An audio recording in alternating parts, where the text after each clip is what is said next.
"We're not paying for your little $5,000 vacation," Derek sneered, leaning back in his leather chair.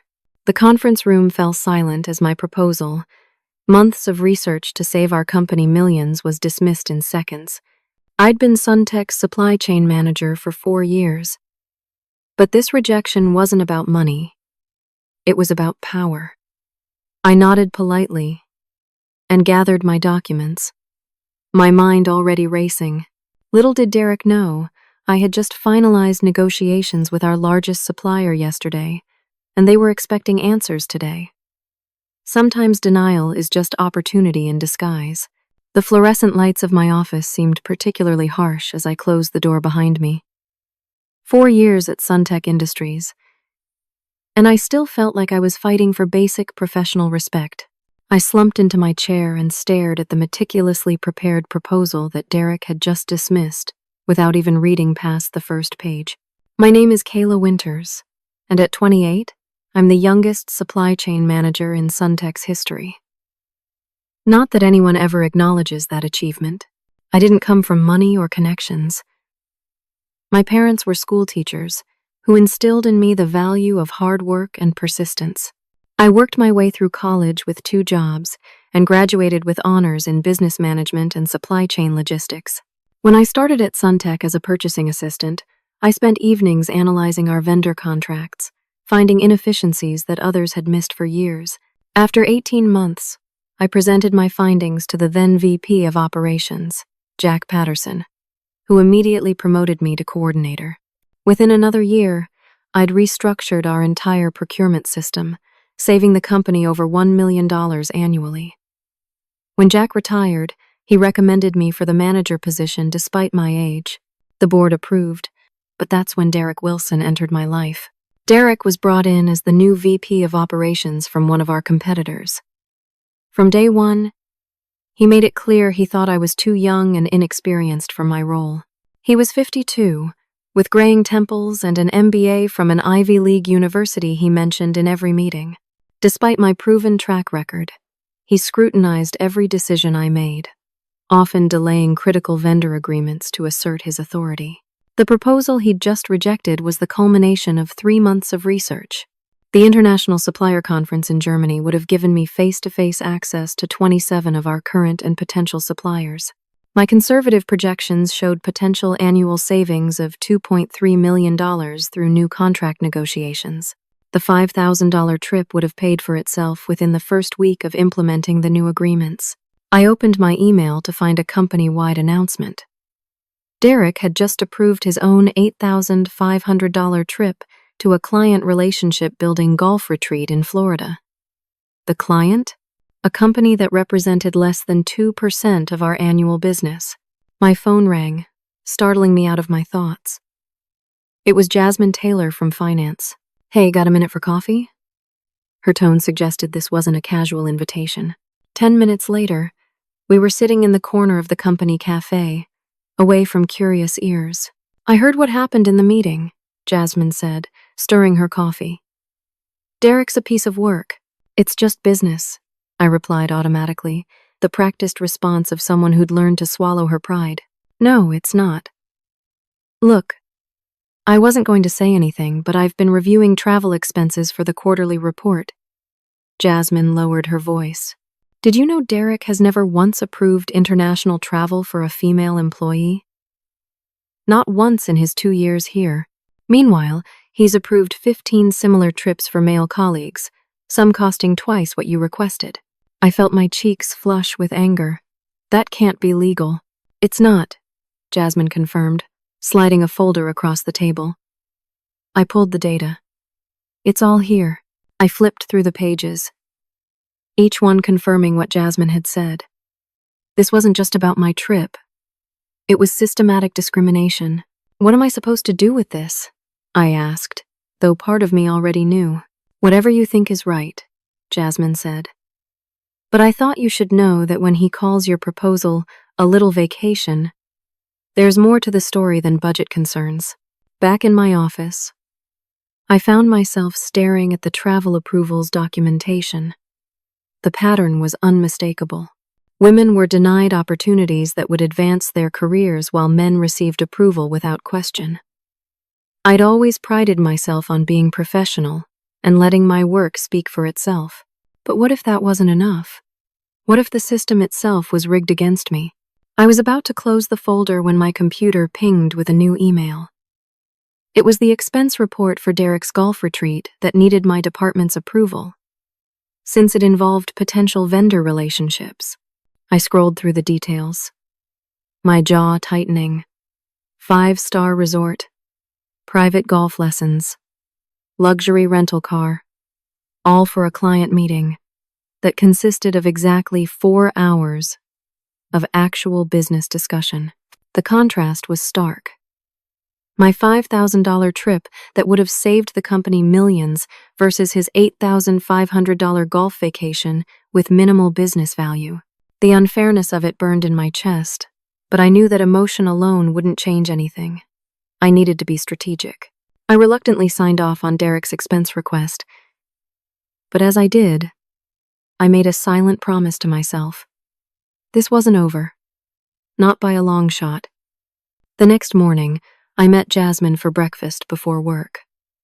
The small diner across from our office complex was nearly empty at 6:30, giving us privacy to talk freely. "There's more you should know," Jasmine said, passing me a coffee. "I've been reviewing our quarterly financials.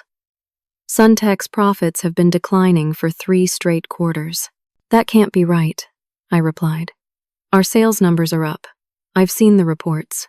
Sales are up, but costs are rising faster. Vendor contracts, emergency shipping fees, rush orders, all the things your department handles. But here's the thing. The problems started exactly when Derek began overriding your decisions." I felt a chill run through me. "You think he's doing this deliberately? Sabotaging the company?" "I think he's covering his own failures by creating others to blame," Jasmine said carefully. "And your department is the perfect scapegoat." I spent the morning pulling data, reviewing every vendor relationship that had changed since Derek took over. The pattern was disturbing. Every time I'd established a beneficial relationship or negotiated favorable terms, Derek had found a way to interfere, demanding last-minute changes, delaying approvals until deadlines passed, or simply overriding decisions without explanation. At 11, my phone rang. It was Mark Thompson, our account manager at Alicor, our largest supplier for critical components. "Kayla, do you have time for lunch today? There's something we need to discuss in person." Mark's tone made it clear this wasn't a casual catch-up. We agreed to meet at a small bistro a few blocks from our office. When I arrived, Mark was already seated in a corner booth. He stood to greet me, his usually cheerful demeanor replaced with concern. "I wanted to talk to you directly before anything became official," he began after we ordered. "Alicor's leadership is considering terminating our contract with Suntech." The news hit me like a physical blow. Alicor supplied 40% of our critical components. Losing them would be catastrophic. "Why? We've always paid on time. The volume is consistent," I stammered. "It's not about money, Kayla. It's about the relationship. For years, working with you has been seamless. But for the past 18 months, everything's become needlessly complicated. Orders changed after confirmation. Payment terms suddenly renegotiated. Last-minute rush requests that disrupt our production schedule." Mark sighed. "My boss wanted to terminate 6 months ago, but I convinced him to give us more time because of our history working together. I knew exactly what had changed 18 months ago. Derek had implemented a new approval system that required his sign-off on all supplier communications." "Mark? I had no idea. None of those changes came from me." "I figured as much. That's why I'm here talking to you instead of sending a formal termination notice. But Kayla, I need to be honest. We're preparing to raise prices by 40% for Suntech on our next contract renewal, unless something changes. 40% would destroy our margins," I whispered, doing the mental calculations. "We'd lose millions." "I know. I don't want that. But our production costs increase. Every time we have to accommodate Suntech's last-minute changes, we simply can't continue absorbing those costs. I spent the rest of the afternoon in a daze, reviewing every Alicorp order from the past year. Mark was right. Every problem could be traced back to Derek's interference. But it wasn't just Alicorp. I found similar patterns with a dozen major suppliers. Working late into the evening, I created a comprehensive analysis showing the true cost of Derek's micromanagement. Nearly $3 million in unnecessary expenses, strained relationships with key suppliers, and inefficient processes that wasted countless employee hours. As I compiled the data, I realized the scope of the problem was far greater than I'd imagined. This wasn't just about my denied trip, or even about discrimination. Derek's leadership was actively harming the company. The question was, would anyone believe me if I came forward? And what would it cost me professionally to challenge a VP with connections throughout the industry? I was about to leave when my phone buzzed with a text from Mark. Confidential board meeting tomorrow. Price increase proposal on agenda. Pushing to delay decision until we talk again. We'll let you know outcome.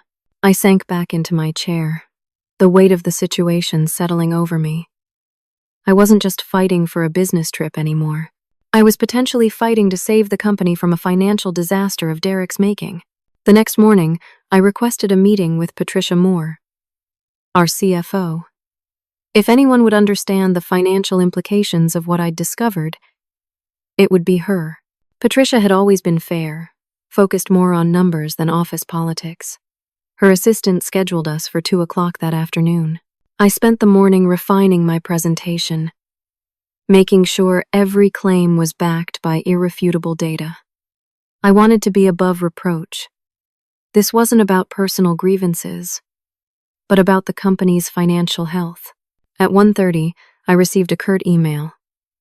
Meeting with CFO canceled by request of operations. Direct all vendor concerns through proper channels. D.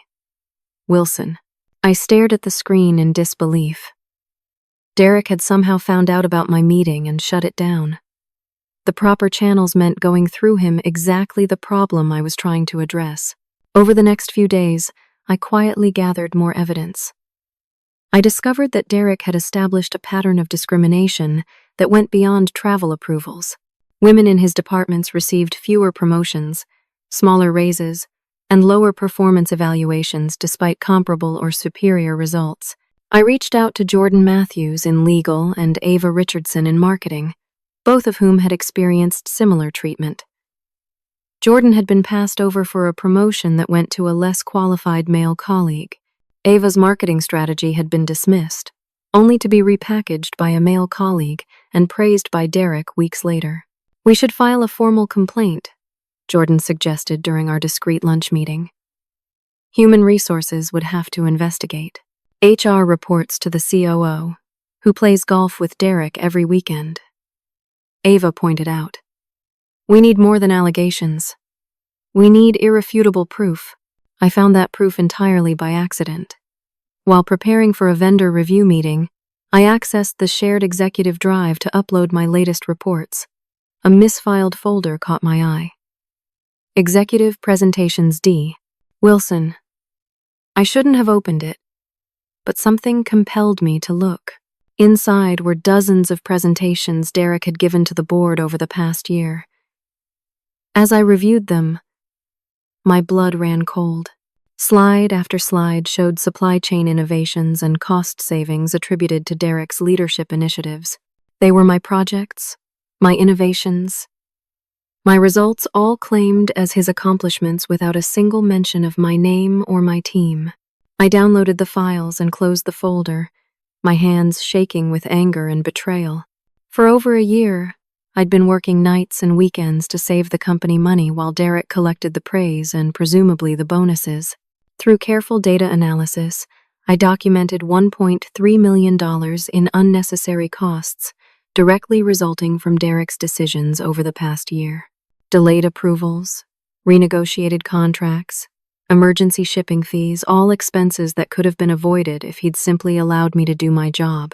A glimmer of hope appeared when the board announced an urgent review of operations and supply chain management due to concerning financial trends.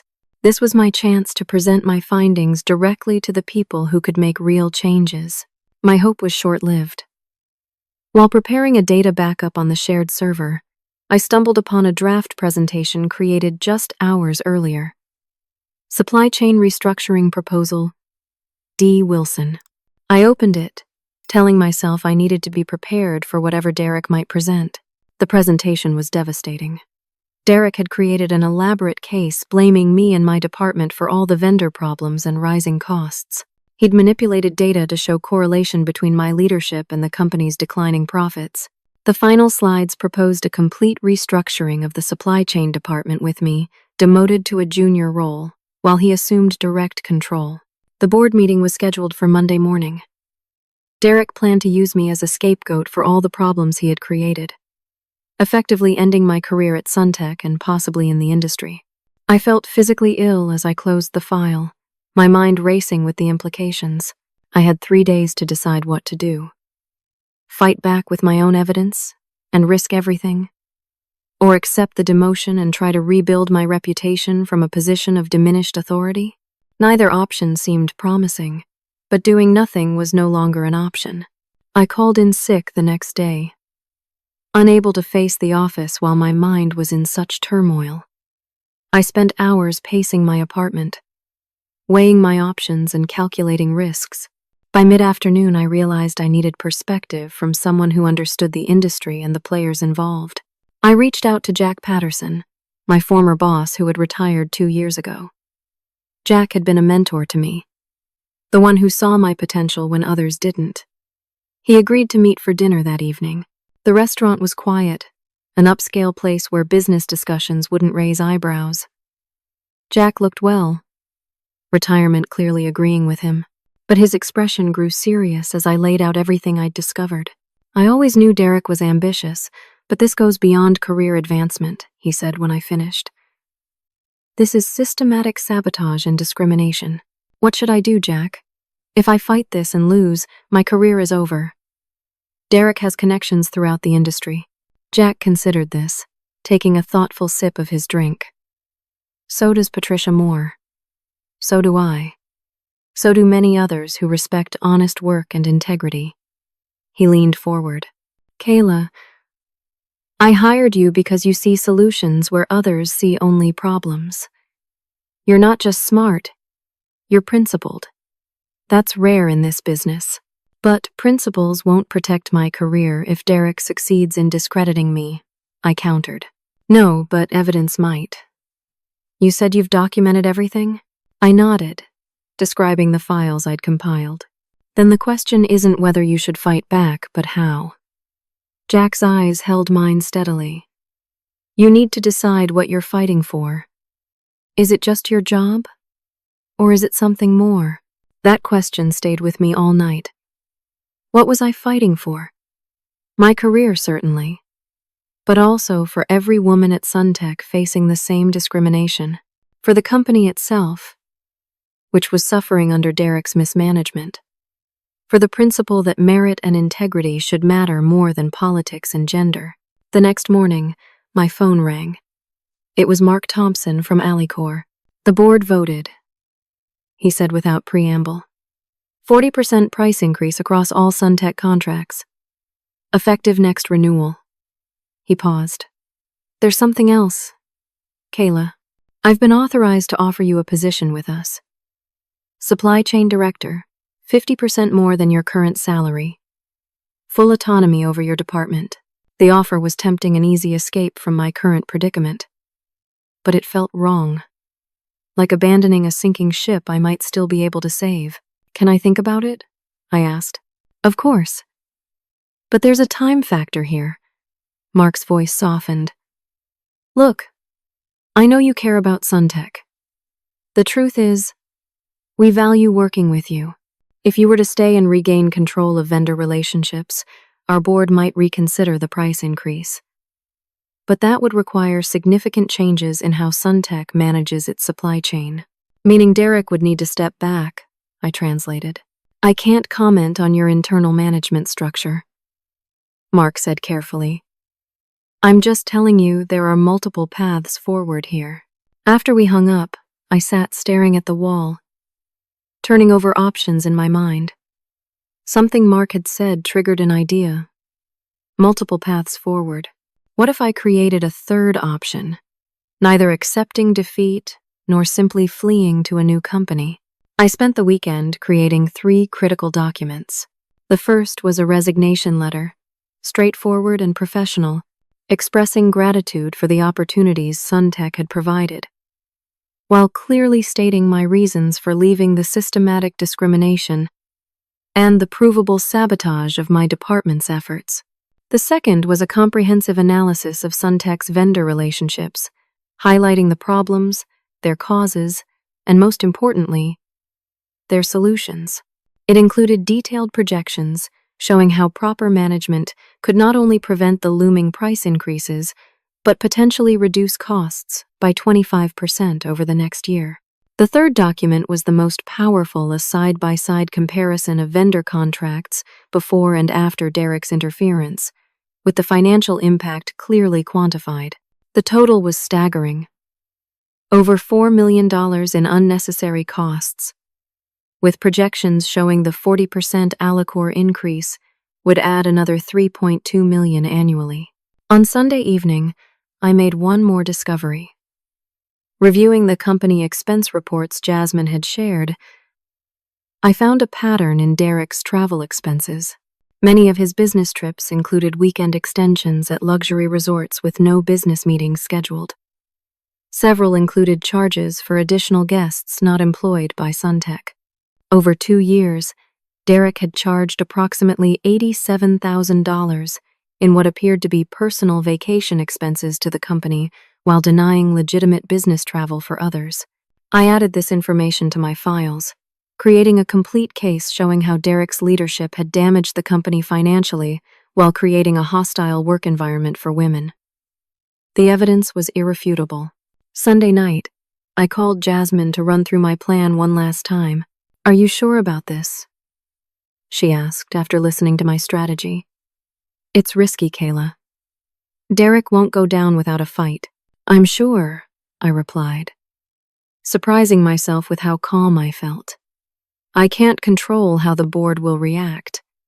I can only present the truth and let them decide what kind of company they want Suntech to be. We practiced my presentation, with Jasmine playing devil's advocate and raising every possible objection Derek might use to undermine me.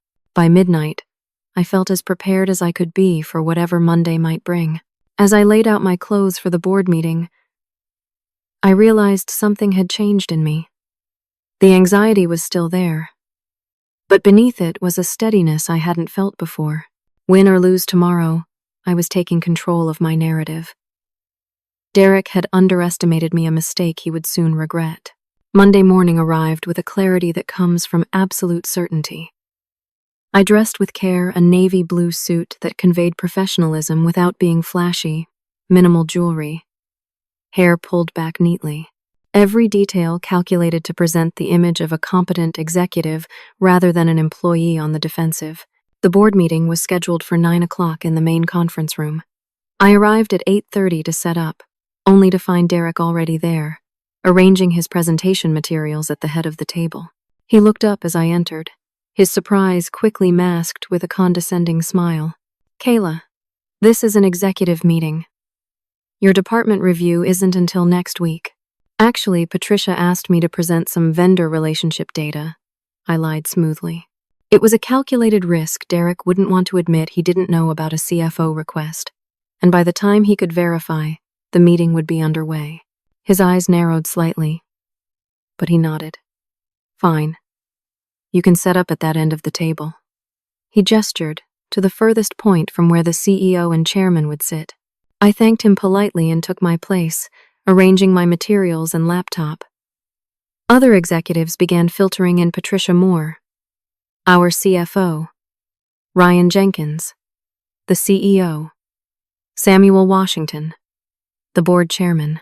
and 4 other board members whose names I knew but had rarely interacted with directly. At precisely 9, Samuel called the meeting to order. Before we begin the formal agenda, I understand Derek has an urgent matter regarding supply chain operations. Derek stood, immediately commanding the room with his physical presence. At 6 feet 2 inches tall with broad shoulders and a deep voice, he naturally drew attention. He advanced to the front of the room, his confidence evident in every movement. Thank you, Samuel. As you all know, we've been tracking some concerning trends in our quarterly financials. Today, I want to address the root cause of these issues and propose a solution. Derek launched into his presentation, the one I'd discovered on the server. The data had been further manipulated, showing even stronger correlations between my management and various problems. Graphs illustrated rising costs, vendor complaints, and delivery delays, all attributed directly or indirectly to my department's systemic failures. The fundamental issue, Derek continued, his voice resonating with practiced authority, is a lack of proper oversight and experience in our supply chain management. When decisions of this magnitude are left to junior staff without appropriate supervision, we see exactly these kinds of results. I felt my cheeks burning as several board members glanced in my direction. Derek was painting me as an incompetent child who needed adult supervision. The worst part was seeing some of them nodding along, accepting his narrative without question. Therefore, I propose a complete restructuring of the department, Derek concluded. I'll assume direct control of all vendor relationships and contract negotiations, with Kayla transitioning to an implementation role where her skills may be better utilized. In other words, a demotion that would strip me of all meaningful authority while allowing him to take credit for any future improvements. The room fell silent as the board members considered his proposal. I could feel my heart pounding, knowing my moment to speak would come soon. Would they even listen after Derek's presentation? Thank you, Derek, Samuel said. This is concerning indeed. Before we discuss your proposal, are there any questions for clarity? Patricia Moore, the CFO, raised her hand. I'd like to see the raw data behind these trends. The correlations seem unusually strong. Of course. Derek smiled. I can provide that after the meeting. For now, I think we should focus on the solution, rather than dwelling further on the problems. A classic deflection tactic. I recognized it instantly, but would the board? I have to agree with Patricia, Ryan Jenkins, the CEO, interjected. These are serious allegations about a department that, until recently, was one of our top performers. I'd like more context before making structural changes. A tiny crack in Derek's narrative. I seized the opportunity. If I may, I said, my voice steadier than I expected. I've prepared some relevant data on our vendor relationships that might provide that context. Derek frowned. As I mentioned, Kayla's perspective is valuable, but limited. Perhaps we should complete the executive discussion first, before bringing in departmental input. I think we should hear all perspectives, Samuel countered, gesturing for me to continue. Kayla, you have the floor. I had just opened my laptop to begin, when my phone buzzed with a text message. Normally, I would ignore it during a meeting of this importance, but the name caught my eye. Mark Thompson, from Alicor. The message was brief but explosive. Board voted. Effective immediately. 40% price increase, or new vendor agreement with your signature as authorized representative. I looked up to find Ryan Jenkins, the CEO, watching me intently. He'd noticed my expression change. In that moment, I made a decision that would alter the course of my career and potentially the future of Suntech itself. Before I present my prepared materials, I said, standing up, I've just received information that directly impacts this discussion and the company's financial future. The room fell silent as I walked steadily toward the head of the table where Samuel and Ryan sat. My heart was pounding so loudly, I was certain everyone could hear it. But my movements remained controlled, deliberate. Years of being underestimated and dismissed had prepared me for this moment. I would not show a hint of the turmoil beneath my professional exterior. "Mr. Washington, Mr. Jenkins," I addressed the board chairman and CEO directly. "I apologize for the interruption, but this cannot wait." I placed 3 document folders on the table in front of them. These contain information critical to Suntech's immediate financial stability and long-term success. Derek started to rise from his seat. "This is highly irregular." "Let her speak, Derek," Samuel said, his tone making it clear this wasn't a suggestion. I took a deep breath and centered myself. The first document contains my resignation letter, which I may or may not submit today, depending on the outcome of this meeting. Murmurs spread around the table. I continued before they could interrupt. "The second is a vendor termination notice I just received from Alicor, our largest supplier. They're implementing an immediate 40% price increase across all contracts, unless specific conditions are met." The room erupted in concerned voices. Alicor components were essential to 80% of our product line. A 40% cost increase would devastate our margins. "What conditions?" Ryan demanded, already flipping through the document. "They require a new vendor agreement with my signature as the authorized representative, removing any intermediary approval processes." I kept my voice neutral, but the implication was clear. "That's outrageous," Derek interjected. "No supplier dictates our internal management structure." "Actually," I continued, turning to face the entire board, "the third document explains exactly why they're making this demand. And it's far from outrageous." I gestured to the folder. "This contains a comprehensive analysis of our vendor relationships over the past 2 years, with particular focus on the changes implemented under Derek's leadership." I began walking slowly around the table as I spoke, commanding attention just as Derek had done earlier. 2 years ago, Suntech's supply chain was one of our strongest competitive advantages. We had preferential pricing with key suppliers, flexible delivery schedules, and priority status during industry shortages. Today, we've lost all those advantages and face punitive pricing from our most important partners. This didn't happen by accident. I detailed the systematic interference in vendor relationships, the delayed approvals, the renegotiated terms, all traced directly to Derek's new oversight procedures.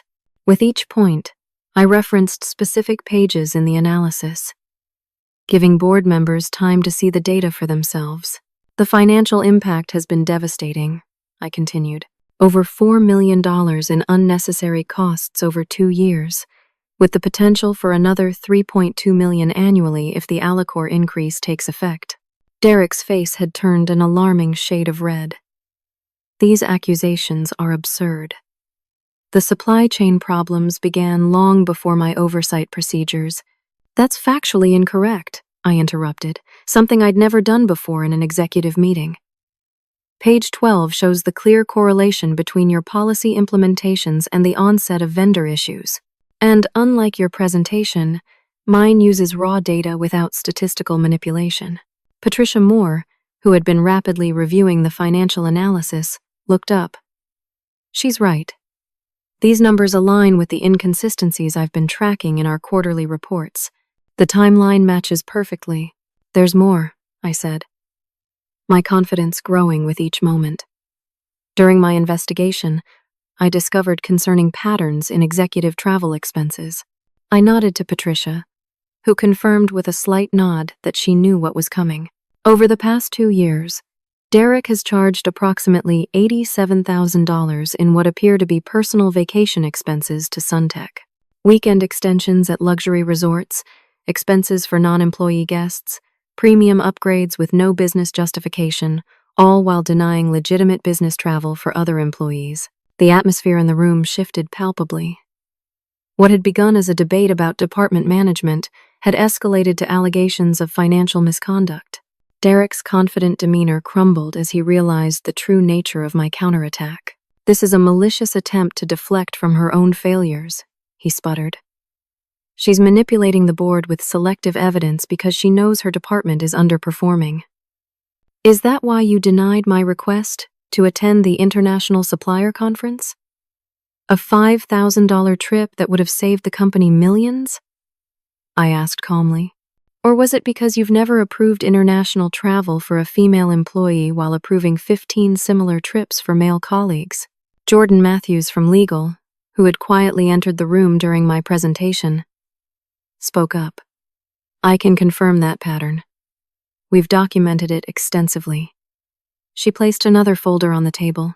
This contains evidence of systematic gender discrimination in travel approvals, promotion decisions, and performance evaluations under Derek's leadership. Derek looked around the table, suddenly realizing how thoroughly he'd been outmaneuvered. This is a coordinated attack. It's called accountability, Derek, Patricia interrupted. And it's long overdue. She turned to Samuel and Ryan. As CFO, I've been conducting an internal audit of expense reports following some accounting discrepancies. What Kayla has discovered independently confirms our findings. Derek has been misusing company funds for personal expenses while creating a hostile work environment, particularly for female employees. Samuel Washington, the board chairman, had remained silent throughout this exchange, his expression unreadable as he reviewed the documents. Now he looked up, his gaze moving between Derek and me. Derek, these are serious allegations supported by substantial evidence. What do you have to say in your defense? Derek's response was exactly what I had anticipated, bluster giving way to desperation. He attacked my character, questioned my motives, claimed conspiracy, but not once did he directly address the evidence presented. With each evasive answer, he dug himself deeper. Ryan Jenkins, the CEO, finally raised his hand to stop Derek's increasingly incoherent defense. That's enough.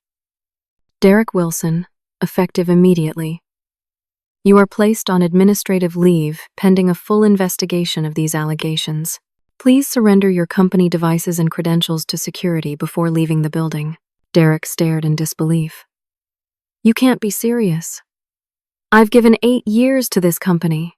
And according to these documents, Samuel replied coldly, You've taken quite a bit in return. He nodded to the security personnel who had discreetly entered the room. Please escort Mr. Wilson to collect his personal belongings. As Derek was led from the room, the tension visibly dissipated. Samuel turned to me. Kayla, I believe we have much to discuss regarding the future of our supply chain management. But first, I'd like to know if you still intend to submit that resignation letter. I looked around the table at the board members who now viewed me not as a junior employee, but as someone who had potentially saved the company millions. That depends, Mr. Washington. I'm committed to Suntech's success, but only in an environment where merit and integrity matter more than politics and gender. Ryan Jenkins nodded thoughtfully. I think we can certainly work with that requirement. Now, about this Alicorp situation, you mentioned conditions. What exactly are they proposing? The next 48 hours passed in a whirlwind of meetings, phone calls, and negotiations. With Derek removed from the equation, I was given temporary authority to manage the immediate supplier crisis. Mark Thompson from Alicorp arrived that same afternoon to discuss terms. To be perfectly honest, Mark admitted once we were seated in the conference room with Ryan and Patricia, the 40% increase was never our preferred option. It was the only leverage we had to force a change in how we work with Suntech. You mean how you work with me? I clarified. Mark nodded. Alicorp values our partnership with Suntech, but the constant interference in established procedures was costing us both time and money. Our board was prepared to terminate the relationship entirely until I convinced them there might be another way forward. The new vendor agreement we negotiated that day was revolutionary for Suntech. Not only did it maintain current pricing, but it included a phased reduction that would save us 12% over the next 18 months. In exchange, I would have direct authority over all Alicorp contracts without intermediary approvals, and we would implement a new collaborative planning system that had been repeatedly blocked by Derek. By Wednesday, similar conversations were happening with our other major suppliers. Many had been on the verge of raising prices or terminating relationships entirely due to the same issues. With Derek gone and a new approach in place, we not only avoided the increases but negotiated improved terms based on our past positive relationships. The board reconvened on Friday for a special session to address the supply chain restructuring. I prepared a comprehensive proposal for a new departmental organization that would maximize efficiency while providing growth opportunities for overlooked talent within the company. Before we begin, Samuel announced once everyone was seated, I have an update regarding Derek Wilson. Following our preliminary investigation, we have confirmed the expense discrepancies Kayla identified. Further examination revealed additional financial improprieties that justify immediate termination. Derek Wilson is no longer employed by Suntech Industries. Effective today. The news was received with solemn nods around the table. No one seemed particularly surprised or upset by this outcome. Now, let's discuss the future of our supply chain management, Samuel continued. Kayla, the floor is yours.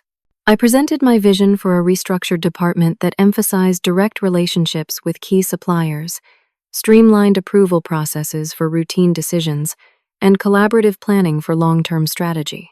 The centerpiece was a new vendor management system that would save an estimated 25% in supply costs over 12 months. To implement this effectively, I concluded, the supply chain manager needs appropriate authority and direct reporting access to the executive team. I'm proposing the creation of a new position, Vice President of Supply Chain Management, with departmental autonomy and a seat at the executive table. There was a moment of silence as the board absorbed this proposal. Ryan was the first to respond. Are you suggesting we create this position for you, Kayla? I met his gaze directly. I'm suggesting you create it for whoever you believe can best serve the company's interests. Based on my track record and the relationships I've established with our key suppliers, I believe I'm the most qualified candidate. But ultimately, that's the board's decision. Patricia smiled slightly at my response. Well said. And I would add that Kayla has demonstrated not only technical competence, but also the integrity and courage we need in leadership positions. The discussion continued for another hour, with board members asking detailed questions about the implementation timeline, cost projections, and organizational structure. By the end, the consensus was clear. My proposal would move forward, with me stepping into the newly created VP role effective immediately. There's one more matter to address, Samuel said as the meeting was concluding. Our travel and expense policies. He looked at me. I believe you had some concerns in that area as well? Yes, sir. I've drafted proposed revisions that would ensure equal opportunity for professional development regardless of gender or department. I distributed the document I'd prepared. It establishes clear criteria for approving business travel based on potential value rather than arbitrary discretion.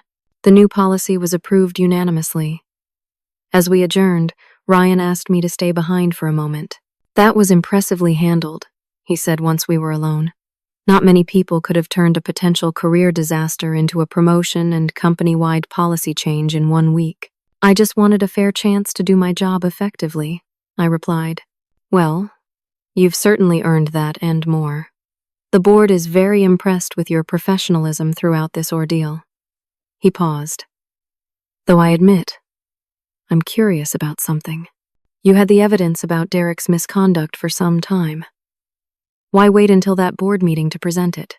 I considered my answer carefully. Because it was never just about Derek or my career. It was about creating systemic change.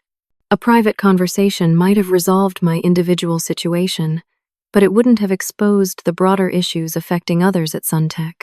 Sometimes you need to shine a light on problems publicly to ensure they're truly addressed. Ryan nodded thoughtfully. Fair enough. Just remember, with your new executive role comes greater responsibility. The decisions you make will affect many people. I'm well aware of that, I assured him. And I intend to use that influence to build a more equitable and successful company. Over the next 3 months, the changes we implemented showed immediate results. Supply costs decreased by 16% in the first quarter under the new system. Delivery times improved by 22%. And perhaps most significantly, employee satisfaction in the supply chain department rose to the highest level in company history. I made a point of mentoring younger female employees who had been overlooked or discouraged under the previous leadership. Tanya, a brilliant logistics coordinator who had twice been denied promotion despite excellent performance, was now my deputy director and thriving in the role. Maria, whose innovative inventory management proposal had been repeatedly rejected, was leading the implementation of a system projected to save hundreds of thousands annually. The true test came 6 months later at the International Supplier Conference in Germany, the same event Derek had dismissed as my little vacation. I attended as Suntech's VP of Supply Chain, with full board approval and a team of 4 promising managers, 3 women and 1 man, who would benefit from the global exposure. The conference was everything I had projected it would be. We negotiated new agreements with 23 suppliers, resulting in annual savings that would exceed 3 times what Derek's mismanagement had cost the company. More importantly, we established Suntech as a preferred customer with priority access to limited components during industry shortages. On the final evening, I received an email from Patricia with the quarterly financial report. Suntech had posted its strongest profits in 3 years, with supply chain efficiencies cited as a primary factor. Attached was a note from the board approving performance bonuses for everyone in my department. Sitting in my hotel room overlooking the Munich skyline, I reflected on how dramatically my professional life had changed in less than a year. From being dismissed and underestimated to leading a crucial department with real authority and respect. The journey had been challenging, even painful at times, but ultimately transformative, not just for me, but for Suntech and many of its employees. I'd learned that sometimes the greatest obstacles can become the most powerful catalysts for change if you have the courage to stand firm in your convictions. That knowing your worth and fighting for it isn't just about personal gain, but about creating space for others to thrive as well. And that true leadership isn't about titles or control, but about having the vision to see better possibilities and the determination to make them reality. The next morning, as our team prepared to return to the States, Mark Thompson from Alicorp called to confirm our upcoming quarterly review. "I hear congratulations are in order," he said. "Your supply chain innovations are becoming the talk of the industry." "We're just getting started," I replied, thinking of all the improvements still in the pipeline. "But yes, things are going very well." "I ran into Derek Wilson at a conference last week," Mark added. "He's struggling to find a position comparable to what he had at Suntech. Apparently, word has spread about his management style." I felt no satisfaction at this news, only a sense of appropriate consequences. "The industry is smaller than people realize," I observed. "How we treat others eventually comes back to us, one way or another." After hanging up, I joined my team for breakfast before our flight. Looking around the table at these talented professionals who were now flourishing under supportive leadership, I felt a deep sense of purpose and accomplishment. This was what success really looked like, not just personal advancement, but creating an environment where everyone could reach their full potential. Sometimes, when one door closes, you don't need to find another door. Sometimes you need to rebuild the entire structure to make it better for everyone. That's exactly what we'd done at Suntech, and the results spoke for themselves. Have you ever faced a situation where standing up for yourself became about something much bigger? I'd love to hear your stories in the comments below. If this resonated with you, please like this video and subscribe to the channel for more stories about overcoming workplace challenges and creating positive change. Share this with anyone who might need encouragement to advocate for themselves or others. Thank you for listening, and remember that your worth is never determined by how others treat you, but by how you respond to that treatment.